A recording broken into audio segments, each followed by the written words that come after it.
Para corrigir um erro e minimizar o preconceito, foi sancionada hoje no Palácio do Planalto uma lei que garante a pensão vitalícia a crianças que foram separadas da família. O motivo?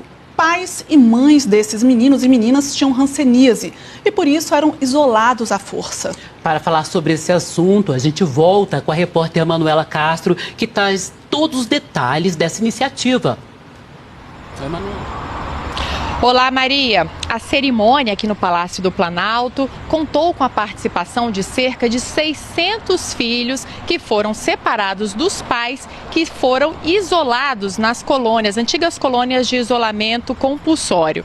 O cantor Geraldo Azevedo fez uma participação, uma homenagem a essas pessoas durante a cerimônia.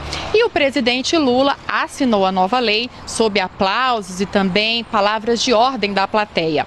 Essa lei estabelece uma pensão mensal e vitalícia aos chamados filhos separados. O valor não pode ser menor que um salário mínimo.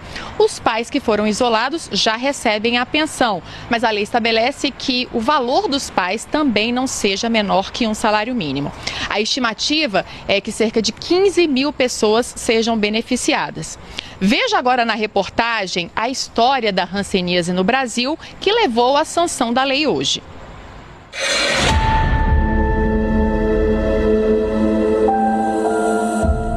No Brasil dos anos 1980, pacientes com hanseníase ainda eram obrigados a viver nos antigos leprosários, em regime de isolamento compulsório.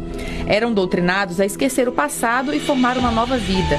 Essa política durou até 1986, embora a cura da doença tenha sido descoberta já na década de 1940. Quase 50 anos de isolamento desnecessário. Edmilson e seus 3 irmãos nasceram na colônia de Marituba, no Pará, mas a mãe deles não pôde tocar nos filhos. O Edmilson cresceu numa espécie de orfanato para os filhos dos moradores dessas colônias. Muitas dessas crianças que chegavam no educandário sofriam maus tratos, sofriam discriminação, sofriam bullying, sofriam abuso sexual. Quando o isolamento compulsório foi extinto no Brasil, Edmilson voltou para casa, mas o pai não o reconheceu como filho. A freira ligou para a mamãe, dizendo a ela que a gente estava voltando para o braço dela. Ela muito feliz, né? Chorou e tudo, mas quando ela foi dar notícia para o meu pai que estava viajando, ele disse que não reconhecia a gente como filho, né? Porque ele não criou, ele não educou. Então isso causou muita tristeza para minha mãe, para todos nós, né? Porque a gente era criança, mas já entendia o que era o desprezo de um pai.